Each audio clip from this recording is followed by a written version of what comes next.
So good afternoon, everyone. Today I hope to challenge your thinking a little bit in terms of the way you guys manage stormwater. We've had to do this in Florida for many reasons. The biggest thing I'm going to tell you is financially. We buy a lot of right-of-way. Steve was kind of alluding to this. We buy a ton of right-of-way. And the way we do it, and I'll talk a little bit about it more as I go through this presentation, is it becomes dead land. It's no longer taxable, no longer really usable. Did we manage what we needed to get the permits and take care of our subjective criteria or our presumptive criteria of permitting? Yes. Can we do better?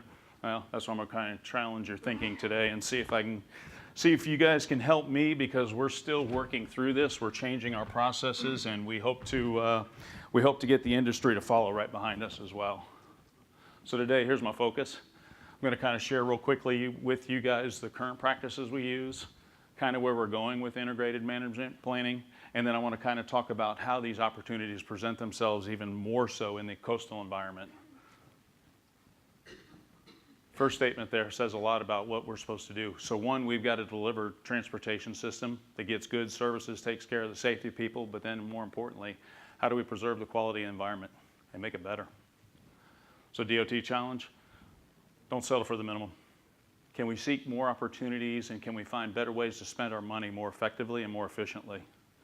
And again, just for us, it's all about timing. And I'm sure a lot of you guys that work in DOTs, you guys know this as well. When we get a work program, and we have our 5-year work program, and then we have our 20-year projections. More importantly though, the common year or the existing year, that's where our money is real time. In our 5-year plan, we've got a little bit of chance to do some horse trading and switch some jobs in or whatever, especially if we can find some good opportunities. And this is where we're trying to change that mentality in our thinking, because a lot of times people just get so enamored with schedule and how we're going about our business, we kind of lose sight of the engineering. So now it's not about quality, it's about quantity. Are we just meeting the program? Current DOT approach. So typically for us, first crack, and again, this is just DOT's approach. I'm sure a lot of other states probably doing similar, differently. However, just kind of share with you guys how we go about it. Right now, our first approach is find offsite ponds. So we'll build a project. We'll go from 2 lanes to 4 lanes. We've got a permit. We've got to take care of our water quality and quantity. And in Florida, not only do we have our normal presumptive criteria, which would take care of your first flush, all the incidentals, and then maintaining, pre versus post discharge rates. Now you throw in nutrients, and we got impaired basins. So now how do we get our nitrogen and our phosphorus loads down? And this is where the hardship comes in, because our ponds, the way they're currently designed, don't do it. So now we got to find a treatment train. We've got to find other ways to make this happen. And so because of that, this is where we see that we need to look further out in the watershed. We can't just kind of go at it with our blinders on and say, you know what, we've got let's say a 4-mile job. We got 60 acres of land that we've got to manage, and that's all we're going to focus on. That's been our mentality for too long. We need to buy right away, eminent domain. We just go out and do whatever we got to do. And we haven't really looked across the watershed to see what the real needs are. We're going to treat 60 acres of land, and we're going to give it that presumptive criteria, whether it works or not. And as we follow nutrients, shouldn't say this out loud, but I mean, we're not doing it. So how do we make it better?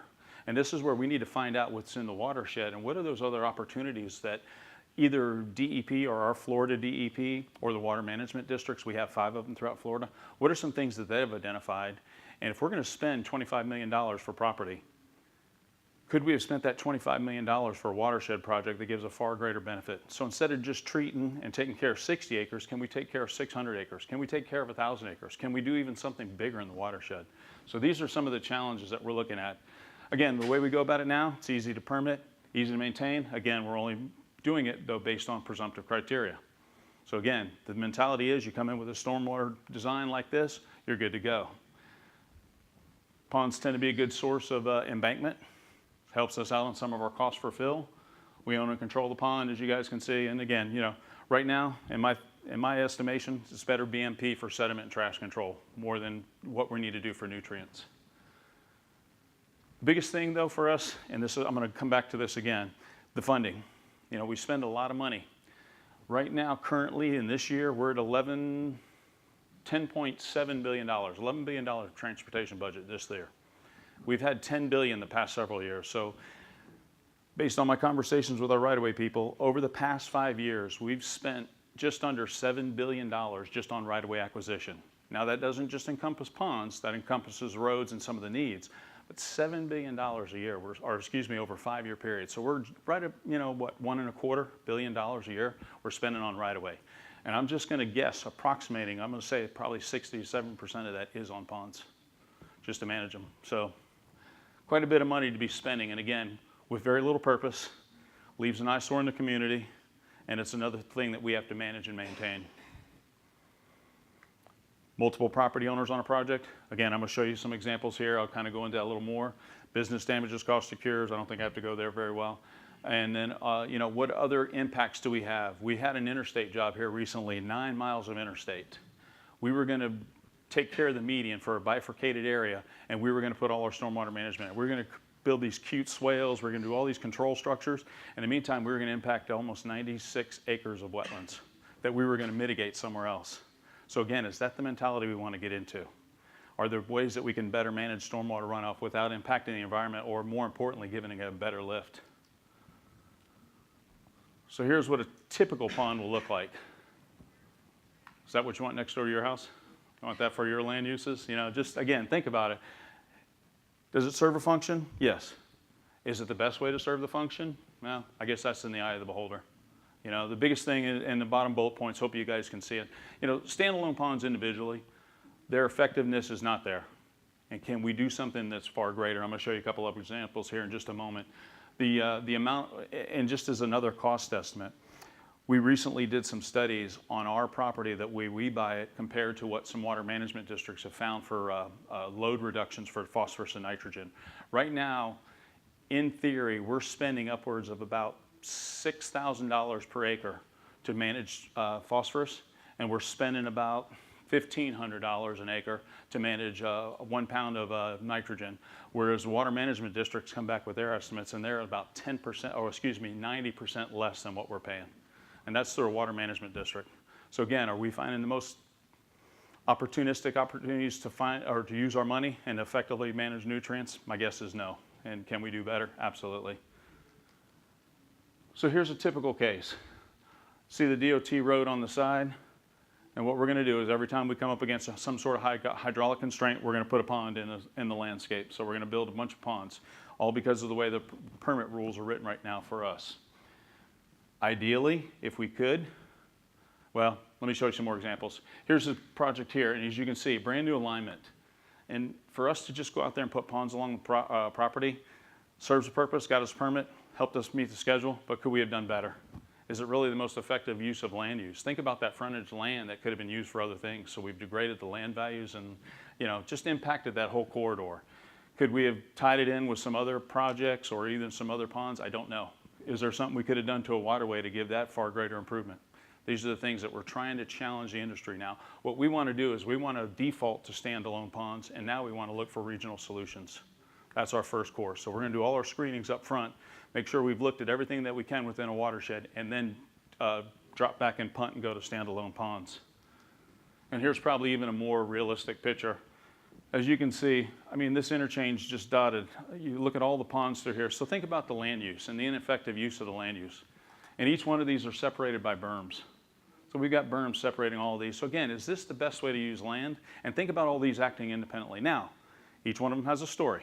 They were permitted for a reason.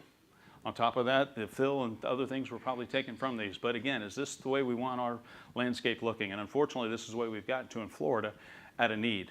Now we're able to kind of go back and look and see is there things that we can do better regionally that make a lot more sense.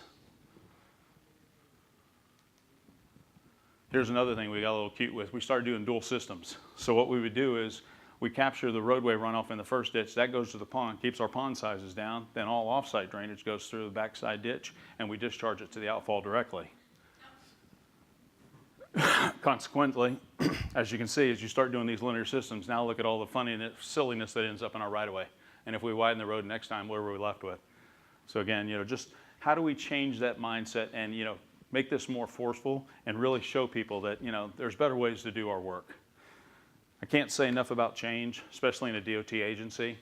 Change in a DOT agency means more work, and you're going to get a lot of resistance. You're going to get that no reflex right away, because you're going to come in and say, hey, we can do something better. Nah. Why? Yeah, we just don't do it that way. You know, and the reality is we've got to challenge that thinking. That's where we've been for far too long, and we've got to get out of that role. We really do. And if you get to work with me much, you'll find out that a no to me is game on.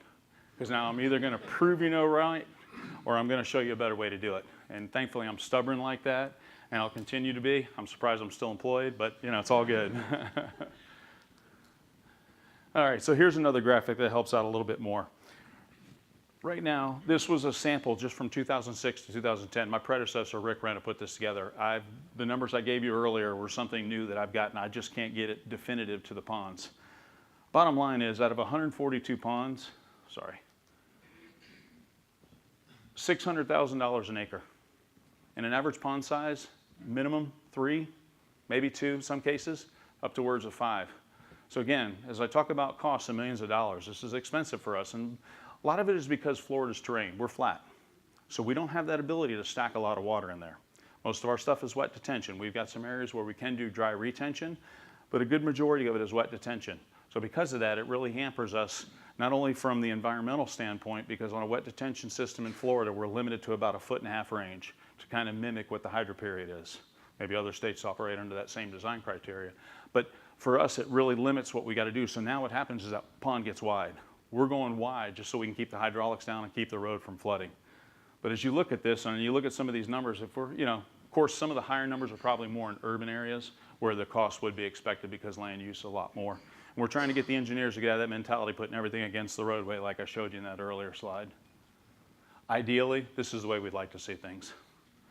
We'd like to see that we could discharge to canals, and these could be pipe systems. Can we get that water from our roadway through a system and then ultimately get it down to a regional facility? That doesn't have to be pond. We've done some systems where we're feeding now reuse and sanitary systems, and they're running our water through them in the off-peak times. So then they're treating that water and then they're discharging it to either their irrigation systems or they're using it for other purposes, reharvesting. And we're working a lot more with the industry. We've done that with some golf courses. We've been fortunate. But we're looking for these opportunities where we can do something far greater. In our dry retention systems, or excuse me, in our springs, we're looking at BAM products. So bioabsorption activated material. We've got 4 research projects that are ongoing now, looking at different applications for the BAM. And ideally, if this was our outfall, again, instead of treating in ponds all up in here, could we put a curtain or some other feature down in here with BAM that treats that water from the subsurface flow and gets it before it hits the outfall? Again, just some of those things that we're trying to challenge the industry on. And again, ideal strategy right here. Send it to a reservoir, let a utility take it and use it. Send it to a golf course, send it to homes, whatever, reuse. I mean, there's so many opportunities that we're missing out on and that we have for years that we really need to, you know, we need to drop back and punt and really think about what we're doing. The other thing we're challenging the guys on right now is a lot more retrofits. We do have ponds from earlier times that are over-designed. A lot of additional excess capacity and volume in them that we could probably capitalize on. So we're really trying to get the industry to open up their eyes and think. But again, for a lot of these things, and again, it's not always going to work for every job, you've got to get it early enough in the design process or really in planning and PD&E. If we're hitting it at design, we're probably too late. And we're not going to have time to work on a lot of these partnerships that have to, you know, occur. So what does it mean to DOT for an integrated strategy? Well, again, what are those things in the watershed that we're not aware about that need to be addressed? Is there something that gives us a far greater lift? Again, a lot more acreage treated than what we normally do. Right now in Florida, a lot of the water management districts, they've done projections over the next few years. In Central Florida alone, in Orlando area, we're deficient in terms of consumptive use. We don't have the supply right now. So now they're looking at stormwater to supplement some of that. Give it a pre-treatment before it goes in the ground, get it into the wetland systems, let it get back down into the aquifer, and then let that be supply for the future needs. Like I said, right now they're limiting some of that. I've got another waters management district. They're begging us for every drop of water. They want us to treat it just, you know, the first flush and get it into the springs and then let it be there because they're tapped. They can't issue new permits, much less reissue old permits and maintain the same consumptive use that they're looking for. Because in some areas of the state, we're just not getting the rainfall that we used to. And again, the demand, development, everything else. And again, just a more practical stormwater management solution. Looking for better ways to do our work. Some of the benefits, that's just a part of them. Probably streamlining permitting activities, but again, there's a lot of coordination. A lot of effort needs to go in with the stakeholders to engage them and then to make MOUs and MOAs really work out. So there's a lot of work that goes into these things. Even though they look good, I mean, it takes a ton of coordination. And you've got to have somebody that's really gonna, take that bull by the horns and run with it well. Kind of talk about that here in the difficulties. So again, that continuous coordination, you've got to stay engaged. And we're trying to figure out who in our district offices, because we're decentralized, so we're trying to figure out who in the district office make the most sense to head these things up and be that contact person. Kind of find out what's going on before anything happens. We're even trying to come up with a GIS tool, and one of our water management districts have been good about that. They put our projects in there for our 5-year work program. They put the counties, cities, they're putting in where their water supply deficiencies are. We're going to talk about this in the coastal. They're showing us where the salinity lines and where they're having salinity problems from inundation coming in further landward, and some of those things that we can do now to form some of these curtains or natural barriers to kind of help battle against sea level rise and some of the groundwater migration. And probably one thing that I will say, political turnover, change. As more and more I get introduced to all this stuff, they're telling us 7 years. 7 years to incorporate change. And unfortunately, you're gonna get a lot of political turnover locally, as well as within the state, whether it be governors, whether it be mayors, whatever, commissioners. I mean, you're gonna have that. So you've gotta have those people that are good at marketing to make this really successful. Okay, so now let's talk about coastal planning.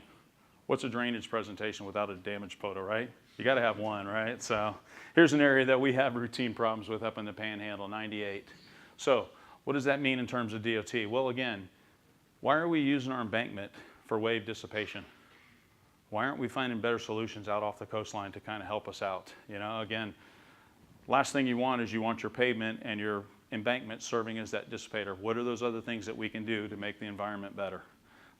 This shoreline in particular has receded over a good number of years. You can see some of the trees that are remnant down in here that have been consequence. The shoreline's been moving in. We've got other areas a lot more aggressive. So what are some of the long-term strategies? Well, the biggest thing for us is right now is understanding better. Well, we've got so many local communities that are working independent of us. They're going out and they're taking care of these issues now. Sea level rise is a real impact. Miami Beach in particular. They've taken an aggressive stance. So the question I have for them is not always what are they going to protect, but what areas are they looking to protect? What areas are they going to leave vulnerable to sea level rise? And then more importantly, what are they going to do with some of those environmental areas, estuaries, habitat areas, sea turtles? Where's that habitat going to be relocated to? Some of the other things are some of the wetland impacts that are going to now be created. We've actually got a lot of wetland mitigation sites that are within coastal zones that are going to need to be protected or mitigated somewhere else. And these are some of the things I'm really trying to challenge the local communities on how they're going about that. Seawall protection, one thing I'll say on that is we're looking at a lot more fiber reinforced products for more sustainability. So getting out of the steel reinforced concrete and looking at other products that will give us a lot more assurance that they'll be there for a longer period of time, longer service life. Miami Beach did a lot of backflow prevention devices. The only problem is as they did that, they also came in with a lot more pump systems. How does that impact us hydraulically? Long-term planning. Again, saltwater intrusion. What are we going to do for that migrating upstream? And it always doesn't mean just from the coast. It could be through tributaries. There's so many things that can be impacted by sea level rise that we need better assurances on, more research work with. Again, multiple designs. Is there something that we can do if we are going to protect the coastline like I showed you on 98? How can we get a bigger environmental uplift? Is there seagrass mitigation? Are there some other things? The area I showed you is actually a big oyster habitat. There's some things there that would in the environment that could be enhanced to help out the oyster industry. So again, these are some of these things that maybe we're missing out on now. Is that our sole mission? No. But again, if we can identify this early enough, maybe we can make a bigger difference and give a far greater lift than just going out buying 5 acres of land, putting it out there, dumping a bunch of water in it and say, yeah, we're good, shook our hands and walk away. That's not the legacy that I'd like to leave. Another issue that we're dealing with in coastal zones is as some of these local communities are now being inundated, how can we help them with utility relocations? What's the benefit to DOT? Well, a lot of times they need storage. They need somewhere for additional residence time for water. This gives us an opportunity. Maybe we can help them with infrastructure in the same sense, size pipes to allow our systems to tie into them in the off-peak. Not for their systems tying us, although some of them have approached us about using our systems for conveyance. That's where you get into some additional environmental issues, and we're waiting to see on that. But again, can we help with, relocation of utilities or other facility or infrastructure that the locals need help with. Some of the biggest thing, and I don't know if you guys have heard some of the other presentations, but I know the development along the coastline. I know there were some pictures shown the other day of people developing on dunes. You know, again, that's going to have to come from the locals and land development codes. But what does that mean from a roadway standpoint? Maybe some better protection of that road that we're missing out on that we can't do because of some of the development that's already occurring. And again, if I can stress one thing, greater stakeholder engagement. We've got to learn about this stuff early to help us in our process because again, we're so set. Risk allowance. Well, obviously that's going to be site specific. Every site's going to offer its own. This actually is Miami Beach, and you can see where they've had to put pumps in there to pump water back into the bay that's just going to come in because you have nothing to control it. But it was their attempt to try and make something better. What's the extent of the inundation? How long can we handle the roads being underwater without compromising first responders and getting supplies or other things into people in real need? You know, these are things that we need to work with. Utility impacts, again, I told you earlier, Miami Beach has gone to pumping, which relies on electricity. So again, how long are we going to need power to serve these pumps before they lose it? And then how long can we allow that to be out and have to deal with that flooding for a longer period of time? Infrastructure, we talked a little bit about that. And then one other thing I'll say is we do in Florida, we have a lot of agricultural areas along the coastline. Some of those are starting to be compromised now with sea level rise and more importantly, groundwater intrusion of the saltwater, you know, making it further upstream. Can we create a blanket or a curtain or whatever and dump our stormwater along the coastline in certain areas strategically such now that we, that we now block that migration of the stormwater? These are some of the things that we want to work with the guys and find, you know, what are those opportunities? Again, you're going to hear me say that a lot and I apologize, but it's just, it's limitless if we can get it all work out right. Design criteria, this is another big one in my heart. We at DOT are all over the board. We do storm sewer system design for 3 years. We do ditches for 10. We do stormwater ponds for typically a 25-year, 24-hour period. We do cross drains at 50. So we're everywhere. Whereas most of the locals, they've adopted 25 years straight across. And what does that mean? Well, we rely on their systems a lot of time to get us to the outfall, or conversely, they rely on our system. So if we're not both working on the same page, is that problematic? And this is where I've had many conversations with FHWA to make sure that if we do some of these things, we're not compromising, you know, the fee. Good thing for Florida is we're a donor state, so 75% of that $11 billion budget, that's being funded directly by state funds. We only get 25% from the feds. One other thing I'll say on this slide, especially as it relates to seawalls and overcoming tides, is how aggressive are the locals going to be with their seawall height limitations now that now become problematic in a long-term sense? Yeah, you've mitigated for sea level rise, you've got the tides controlled, but now a storm system comes in and inundates your area. And like we talked about earlier, you know, with the pumps and that, these are all problematic things. So again, upfront work with the locals. It takes so much, and then it's getting to the right ears and making them hear you. So concluding thoughts, dynamic thinking. Got to be outside, you know, looking at what the needs are within a watershed. And again, we've got so many environmental agencies within the DOT, or excuse me, within the state that can help us, and locals, and just help us, you know, help us identify these opportunities well in advance so we're ready for them. Real watershed needs, I think I've hit on that a couple times. What are the real needs of the watershed as opposed to us just going out, dotting the landscape with ponds? Can we do something better? Much more effective and efficient use of money. You know, just, you know, again, what are those needs that will he address? And one thing I'll leave you with is, so you talk about herding cats, trying to herd these guys for a living shoreline design. So, you know, food for thought. Thank you, everybody. Appreciate it.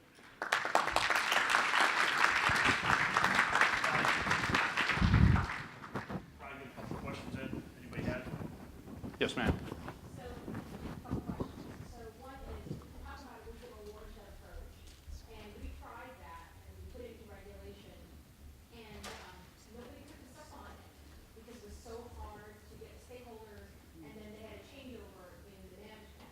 It's written into regulation, there's an ability to do it, but then, that was it. Yeah. So I didn't know if you were able to get to the place where you implemented some regional approaches, like you did a regional model, and also do you have a utility? Yeah. And to be honest with you, most of the stuff that we've done, unfortunately in this amount of time, I don't get to present on all the projects that we've done. Everything we've gotten to so far has been backdoored. meaning there was a real hardship and we had to go to that because we had nothing else to do. I'd rather get out in front and plan for this better, and it does take a lot more stakeholder engagement. Like I said, it's identifying the right people to have the contact with, because you're going to talk with some, even in the permitting agencies. I'll talk to management, they're good, but by the time you get to the reviewer, they've got a whole different opinion. And it's problematic, and we're working on that. We're trying to get not only what we're done with our process, you know, more comprehensive, but then help the reviewers and amend rules that they have now that would give us better flexibility. We've done it a little bit, but we need to take it a little further. Good question. Yes, sir. When you say you could help the reviewer amend rules, Yeah, well, that would be very helpful. yeah. I had a project on a road that was 50 feet from the coast. There was sand on either side of the road, and I was asked to do a percolation test in sand to show that it's conveying. So that's how I knew the system was somewhere broken and somebody's not talking to each other. Yeah. Did you come up with a creative way to do perk test? I'm sorry. Yeah. Let that all be. Sorry. Anybody else? Yeah, no, you're right though. I mean, it is. For us, it's really going back before the, and doing it properly through DEP. DEP manages our Clean Water Act, and then they disseminate it down to the water management districts. So we go to DEP first, but then we make sure we include the water management district so they know what's coming. And again, the biggest thing for us is, and I showed you that dual ditch system, we're trying to get out of that kind of mentality. Because again, it helps, but as you see, it just leaves our roadside kind of silly looking. So if we can get out there and we can give them the language that they need to be a little more flexible, that's good. Problem is, right now in state agencies, and I'm sure it's with others, retention of people. They're getting about 2 years experience and then they're bolting to the industry and making real money. So we keep having to so relationships aren't long-standing, and that's really what we need, long-standing relationships. Thank you. Thanks, guys.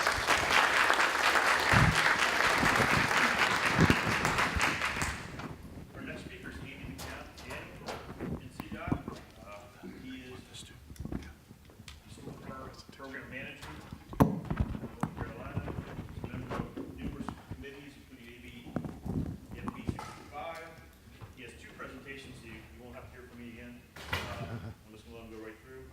An overview of the research program that they have, and the second one is a proactive approach to TMDLs and addressing effective impervious areas, which I don't know how many of you are familiar with that, but EPA about 8 or 9 years ago decided that that was going to be their measure of your program, was to reduce your effective impervious area.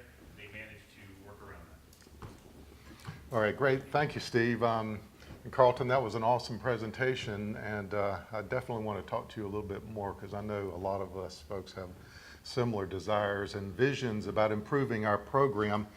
And I hope y'all have enjoyed the conference so far. I know I certainly have, and I've also typically really enjoy some of the national scale research that you hear about at this conference because it has broad applicability. But I think it's useful to realize that a lot of states do their own stormwater related research, and oftentimes you don't hear quite as much about that. So that's what I want to spend a few minutes with you today talking about NCDOT's stormwater research program. I really like Carlton's presentation because you kind of heard his vision of where he thinks his stormwater program needs to go in order to really improve efficiency. And that's really the take-home message that I have is stormwater research really can form the foundation of improving your NPDES